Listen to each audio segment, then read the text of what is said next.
Bonjour à tous, bienvenue sur la chaîne de l'Examen Crypto. Nous sommes le samedi 2 mars 2024, 9h20 à l'heure à laquelle je fais cette vidéo.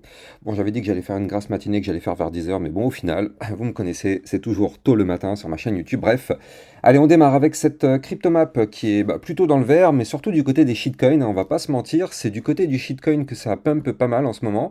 D'ailleurs, je vous ai fait un petit tweet déjà ce matin, regardez ça, tous les shitcoins, les Shiba, les BCH, PP, Baby Doge, tout ça, ça explose. Donc bon, écoutez, pourquoi pas, hein. En tout cas, nous, on va s'intéresser bien sûr à notre Bitcoin et on va regarder quelques cryptos intéressantes qui commencent à se réveiller un petit peu. Donc là, niveau Bitcoin, nouvelle journée au-dessus des 60 000 $, on va pas se mentir, ça fait plaisir. Tant qu'on est au-dessus des 60 000 $, on est content tout simplement. Et surtout, en réalité, notre Bitcoin nous forme une configuration en latéralisation. Alors bien sûr, avant de rentrer dans le détail, je rappelle à tout le monde que tout ce que je vais dire dans cette vidéo n'est en aucun cas un conseil financier. Alors, notre Bitcoin, en vue 4 heures, là je suis en vue 2 heures, mais bon, en réalité, ça va sûrement se matérialiser aussi en vue 4 heures. Donc, comme je vous l'ai dit, nous sommes dans une phase de latéralisation, donc nous sommes dans un range. Qu'est-ce que ça signifie concrètement? Ça signifie que tant que nous sommes dans ce range, nous sommes dans une configuration qui n'est ni haussière ni baissière, nous sommes tout simplement dans une configuration latérale. Alors, cette configuration latérale, en général, vous commencez à être habitué, le week-end, elle peut durer, tout le week-end. Elle peut durer tout le week-end, c'est comme ça que ça se passe en général. Ça dure tout le week-end jusqu'à environ, allez, dimanche soir, où ça commence à s'activer un petit peu dans la soirée. Mais voilà. Donc là, il est possible une nouvelle fois que notre Bitcoin suive la règle. C'est-à-dire que là, pour l'instant, vous le voyez, on est borné entre les deux niveaux. Donc le haut du range qui se trouve ici. Ah, alors il faudra peut-être le réajuster petit à petit en fonction des nouveaux tracés que nous fera le Bitcoin ce week-end. Mais bon, en tout cas, pour le moment, le haut du range, il est à 62 977. Donc ça, c'est la résistance. Et le bas du range, ici, il est à 60 976 $. Donc ça, c'est le support. Et d'ailleurs, on le voit, qu'on a les bandes de Bollinger qui commencent à se resserrer. Donc ça, effectivement, on le sait, ce sera pour retrouver de la volatilité bientôt. Du moins quand ce pattern sera breaké. Alors, tu ne sais pas bien sûr si ce pattern sera breaké par le haut ou par le bas. Moi non plus, personne ne le sait. Dans tous les cas, il va falloir juste le surveiller de façon ultra chirurgicale parce que le prochain mouvement aura lieu à la cassure d'un des deux niveaux que je t'ai donné. Donc, si malheureusement c'est une cassure par le bas, en breakant le niveau clé que je t'ai donné, bien sûr, tu l'as compris, attention, il faudra s'attendre à un potentiel retracement pour venir chercher les 60 073, voire même les 59 493, voire même encore les 58 930 ou encore les 58 106. Donc ça, c'est une possibilité. C'est une possibilité de retracement, effectivement, si jamais on break le range par le bas. Surtout que il faut quand même faire attention. Je ne sais pas si ça va se valider ou pas, mais regardez. On a déjà formé ici un premier sommet, un deuxième sommet plus bas que le précédent. Donc vous l'avez compris, si jamais on break le range par le bas, on validera par la même occasion un double top qui malheureusement est une figure chartiste de retournement baissière. Donc encore une fois, pas de panique, aucun problème pour le moment. Ce double top n'est pas validé. Il est là, il est en train de se créer, de se matérialiser. Mais pour l'instant, il n'est pas du tout formé, encore moins validé. Donc pour l'instant, aucun problème sur ça. Double top, on patiente. Il n'est pas menaçant pour le moment. En tout cas, c'est comme ça qu'il faut le voir. Surtout que là, je suis en train de te tracer à l'écran une ligne de tendance haussière. Tu le sais, je te l'ai déjà appris, une ligne de tendance haussière, eh bien, c'est une ligne, en gros, tant qu'on est au-dessus de cette ligne, la configuration reste haussière. Tu le vois, regarde. On monte, on retourne chercher la ligne, on monte, on retourne chercher la ligne, on retourne chercher la ligne, et à chaque fois qu'on touche cette ligne, on remonte. Donc c'est forcément, pour l'instant, un scénario bullish. Mais qu'est-ce que ça signifie concrètement? Ça signifie que là, il va se passer un mouvement, ici, entre cette zone-là et cette zone-là. Dans ce triangle que je t'ai dessiné là, il va y avoir un mouvement. Donc le mouvement de sortie pourrait arriver là. Donc il y a combien de places? Alors, je vais te dire, ça pourrait arriver dans combien de temps? Hop, hop, hop, hop, hop. Il y a 12 barres. 12 fois 2, 24. Donc là, a priori, ça voudrait vouloir dire que notre Bitcoin, dans les 24 prochaines heures, pourrait amorcer le mouvement. Donc soit, effectivement, on break par le haut du range, et tu l'as compris, on pourrait aller chercher des points beaucoup plus hauts, 63 264, 65 532, en passant ici par la résistance des 64 093 ou encore les 67 518. Mais si malheureusement ici tu le vois, on break la ligne de tendance haussière par le bas, ce serait pour entamer malheureusement un début de tendance baissière, pour aller chercher dans un premier temps le bas du range comme je te l'avais dit, et attention à ne pas breaker ce bas de range, sinon on validerait par la même occasion le double top pour chuter. Donc attention à ça du côté du Bitcoin. Bon, c'est le week-end, en général, il se passe vraiment pas grand-chose. On est en perte de volatilité totale tous les week-ends. Donc est-ce que on va avoir du mouvement? Au final, on n'en sait pas grand-chose. Il faut juste surveiller ces deux niveaux-là. Vraiment, on est hyper chirurgical. Ça ne sert à rien d'analyser en long, en large et en travers. La configuration long terme reste bullish, bien sûr. Regardez ça, avec un gigantesque pump qu'on a connu ces derniers temps. Je vais juste enlever mes supports résistance. Regardez ça. Là, au niveau du très long terme, là tu le vois comme ça, hein, je veux dire, je ne peux pas être plus significatif que ça. Là, on est ici, on arrive doucement mais sûrement chercher les derniers points hauts là, qui sont là ici. Donc du coup, il faudra vraiment surveiller ça de très près, parce que là, on a un Bitcoin qui est vraiment hyper explosif avec cette configuration comme ça. Et si jamais ici on n'arrive pas à péter, eh bien on pourrait former une sorte de tas séance ici comme ceci, tac, on se fait rejeter ici, boum, on retombe, on fait la petite anse pour décoller par la suite dans les prochains mois. Mais en tout cas, voilà, là tu le vois, cette configuration est juste méga bullish. Donc ça c'est de la configuration pré-halving, hein, on va pas se mentir, pré-bull run. Donc là c'est, on va dire, les starting blocks qui sont là. Et après, si on pète les derniers points hauts, les résistances que je t'ai données tout à l'heure, clairement, hein, on pourrait avoir un départ de bull run, un départ de fusée, donc on n'en est vraiment pas très loin, mais ça peut prendre encore quelques temps. On sait qu'on a le halving dans quelques temps, ça va être au mois d'avril, donc on n'y est pas encore, mais ça se rapproche à grands pas.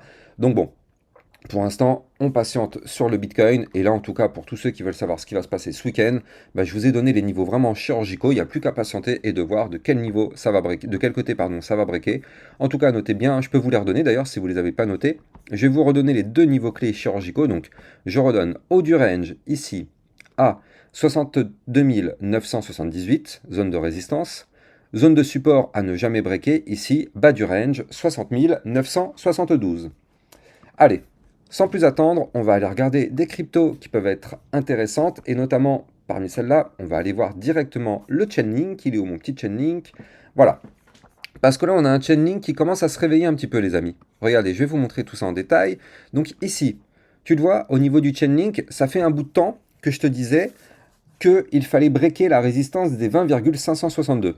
En réalité, je te parle de cette résistance depuis ici, le 11 mars 2024. Donc, eh bien, depuis ce 11 mars, qu'est-ce que je dis 11 mars? C'est le 11 février, le 11 mars on n'y est même pas encore.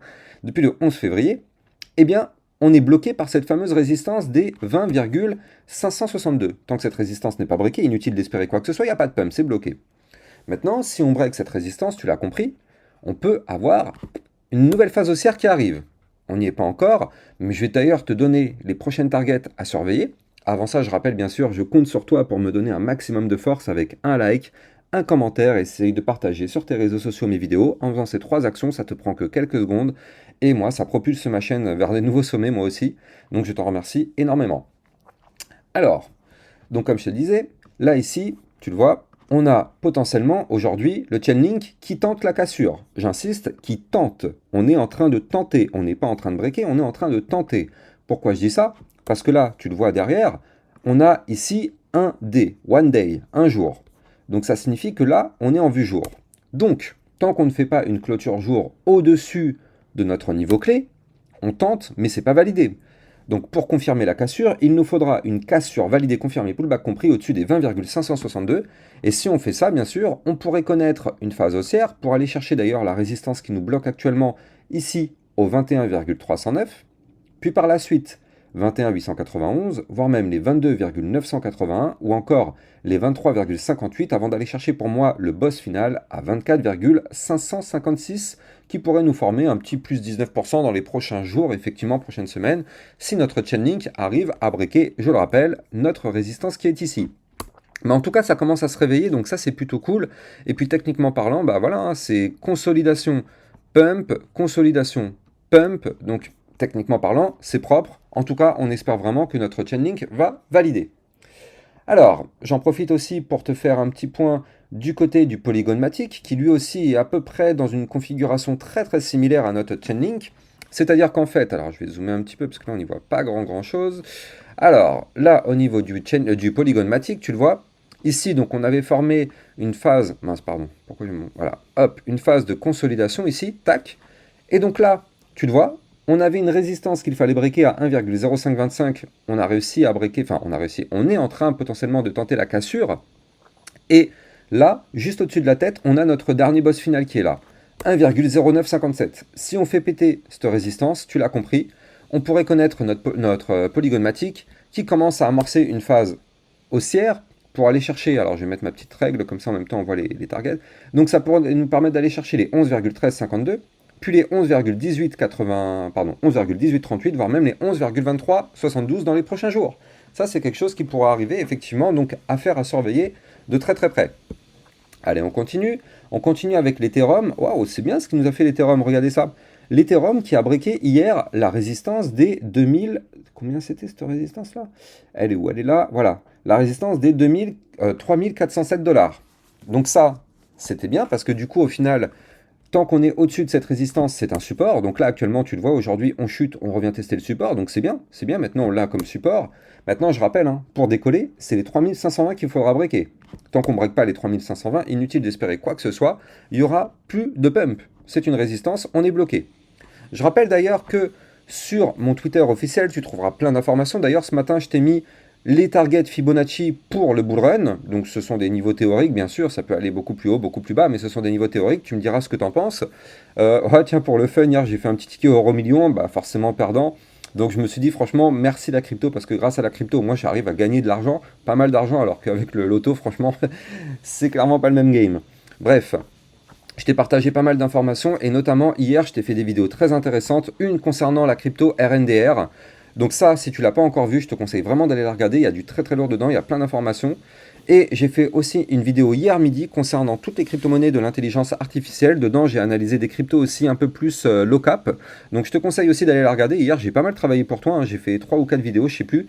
Mais en tout cas, donc il y a eu la crypto IA, donc là-dedans, il y a toutes les cryptos IA et le RNDR, si tu l'as pas encore vu, qu'il faut vraiment que tu regardes. Donc tout ça, tu vas le retrouver bien sûr sur mon Twitter officiel ou bien sur ma chaîne YouTube directement. Bref, allez, on continue rapidement. Je vais terminer sur le Solana. Le Solana qui pour l'instant lui aussi continue sa petite phase haussière, tu le vois ici. On a breaké le dernier point haut qui était ici à 121,101. Donc ça, on le savait, à partir du moment où on break le dernier plus haut, c'est bon. Surtout qu'en même temps, on a breaké la résistance qui est là à 118,649. Donc là, Solana qui est en phase croissante. D'ailleurs, je te rappelle que le Solana avait comme target de mémoire les 140 dollars ou un truc comme ça, mais je vais aller regarder ça maintenant. Voilà, la target du Solana, c'était les 153,626. Alors attention, en cours de route, on aura de la résistance. D'ailleurs, on en a une ici qui nous a rejeté les 135,648, 143,808, 148,082, voire même les 153. Je rappelle d'ailleurs que si tu veux trader toute cette volatilité, en description de cette vidéo, tu vas trouver mon lien de parrainage Binance qui te permet justement de trader tout ça avec 10% de frais de trading réduits. Donc ça, c'est à vie. Donc n'hésitez pas à taper dedans. Comme ça, au moins, tu es sûr et certain de bénéficier de cette réduction. Quant à moi les amis, j'ai plus qu'à vous souhaiter un excellent samedi. N'oublie pas de venir me suivre sur Twitter, hein, il y a beaucoup d'informations et voilà, il y a plein de choses qui vont t'intéresser. Tu auras le lien de mon Twitter officiel en description de cette vidéo. Je te souhaite une excellente journée et bah, je dis à demain matin ou sinon peut-être à ce soir pour une prochaine vidéo. Ciao ciao.